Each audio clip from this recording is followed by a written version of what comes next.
Hello friends, welcome to the soruthanyallam.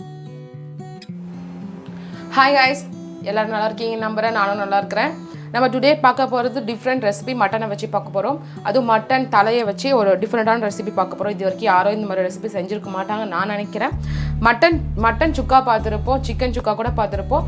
தலைக்கறி சுக்கா இன்னைக்கு பார்க்க போறோம். அதுக்கான இன்கிரீடியன்ஸ்லாம் ரெடி பண்ணி வச்சாச்சு. அண்ட் வீடியோக்குள்ள போகிறதுக்கு முன்னாடி ஃபர்ஸ்ட் டைம் நீங்கள் இந்த வீடியோ பார்க்குறீங்கன்னா ப்ளீஸ் சப்ஸ்கிரைப் மை சேனல். மறக்காம பெல் ஐக்கானை கிளிக் பண்ணிக்கங்க. சப்ஸ்கிரைப் பண்ண எல்லாருக்கும் என் மனமார்ந்த நன்றிகளை தெரிவித்துக் கொள்கிறேன். வீடியோக்குள்ள போகலாம். டுடே நம்ம தலைக்கறி சுக்காக்கு தலைக்கறி எடுத்து க்ளீன் பண்ணி வச்சுருக்கேன்.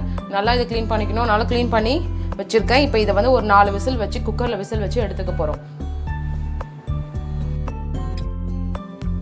நான் இப்போ ஒரு கடாய் வச்சுருக்கேன். அதில் 2 ஸ்பூன் நல்லெண்ணெய் விட்டுக்கிறேன். 1 ஸ்பூன் கடலெண்ணெய் விட்டுக்கிறேன்.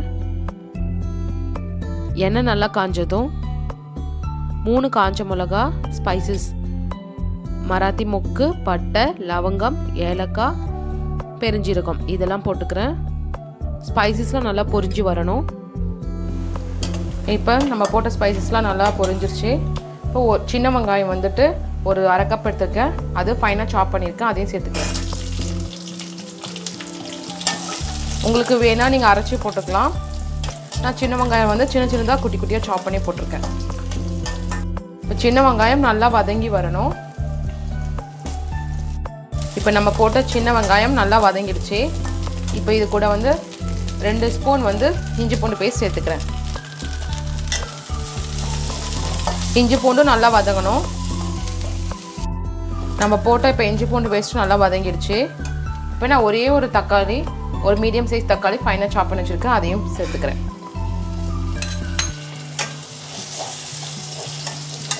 தக்காளி கொஞ்சம் நல்லா வதங்கி வரட்டும். இப்போ நம்ம போட்ட தக்காளியும் நல்லா வதங்கிடுச்சு. இப்போ நம்ம இந்த ஸ்டேஜில் நம்ம வேக வச்சு உப்பு போட்டு மஞ்சள்தூள் போட்டு வேக வச்ச தலைக்கறியை சேர்த்துக்கிறேன். நான் ஆல்ரெடி தலைக்கறி குழம்பு வந்து வீடியோ போட்டிருக்கேன். அதனுடைய கார்டு வந்து நான் இப்போ மேலே கொடுக்கல. நீங்கள் பார்க்காதவங்க அதை போய் பார்த்து தெரிஞ்சுக்குங்க.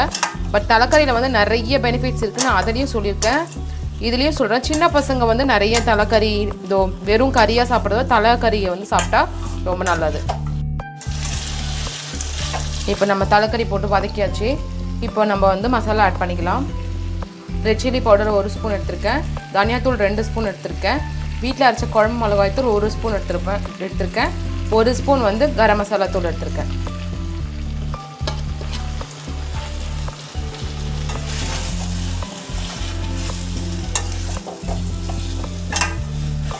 இப்போ இதை கலந்து விட்டாச்சு. இப்போ நம்ம மசாலாலாம் போட்டு கலந்து விட்டாச்சு. நீங்கள் வந்து ரொம்ப ட்ரையாக இருக்குன்னா ஒரு 1/2 ஸ்பூன் மட்டும் தண்ணி ஊற்றிக்கலாம். அதுக்கு மேலே அதிகமான தண்ணி ஊற்றாதீங்க, ஏன்னா அப்படியே கொஞ்சம் குழம்பாயிடும். ரொம்ப சுக்காவாக வரும். அதான் தலைக்கறி சுக்கா. இந்த ஸ்டேஜில் உப்பு பார்த்துட்டு சேர்த்துக்கலாம். நான் பார்த்தா கொஞ்சம் கம்மியாக இருந்தது எனக்கு, அதனால் நான் கொஞ்சம் உப்பு சேர்த்துக்கிறேன். நான் ஆல்ரெடி வந்து வேக வைக்கும் போதே உப்பு போட்டு தான் வேக வச்சுருக்கேன்.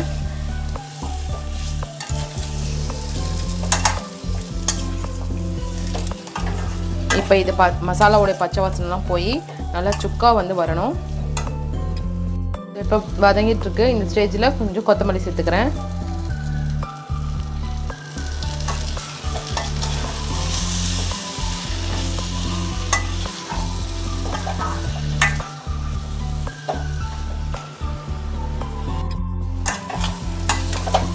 இப்போ நம்ம சுக்கா ஆல்மோஸ்ட் ரெடி ஆகிடுச்சு. நல்லா சுருண்டு வந்துருச்சு. இந்த பாருங்கள், எண்ணெய்லாம் நல்லா செப்ரேட் ஆகிடுச்சு. எண்ணெய் நல்லா பிரிஞ்சு தனியாக வந்துருச்சு. இப்போ கடைசியாக கருவேப்பிலை கொத்தமல்லி போட்டு இறக்கிட வேண்டியதான்.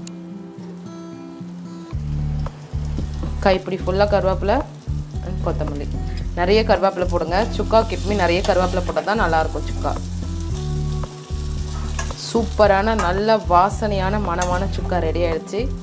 நாங்கள் இப்போ எல்லோரும் டேஸ்ட் பண்ண போகிறோம். ஃபைனலாக நம்ம தலைக்கறி சுக்கா சூப்பராக ரெடி ஆகிடுச்சு. நம்ம கடலை எண்ணெய் நல்லெண்ணெயோட மணத்தோட செம்மையாக ரெடியாக இருக்குங்க. நாங்கள் இதை இப்போ டேஸ்ட் பண்ண போகிறோம். நீங்களும் இதே மாதிரி செஞ்சு பார்த்துட்டு கமெண்ட் பண்ணுங்கள். அண்ட் இதே மாதிரி சிம்பிள் அண்ட் ஈஸி ரெசிபி வேணும்னா soruthanyallam யூடியூப் சேனலுக்கு சப்ஸ்கிரைப் பண்ணி பெல் ஐக்கானை கிளிக் பண்ணி ஷேர் பண்ணி கமெண்ட் பண்ணுங்கள். அண்ட் நான் டேஸ்ட் பண்ண போகிறேன்.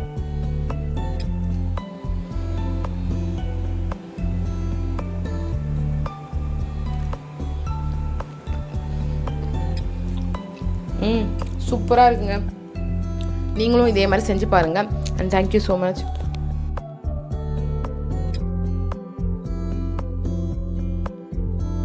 இந்த ரெசிபி உங்களுக்கு பிடிச்சதுன்னா சப்ஸ்கிரைப் பண்ணி பெல் ஐக்கானை கிளிக் பண்ணிக்கோங்க அண்ட் ஷேர் பண்ணி கமெண்ட் பண்ணுங்கள். தேங்க்யூ.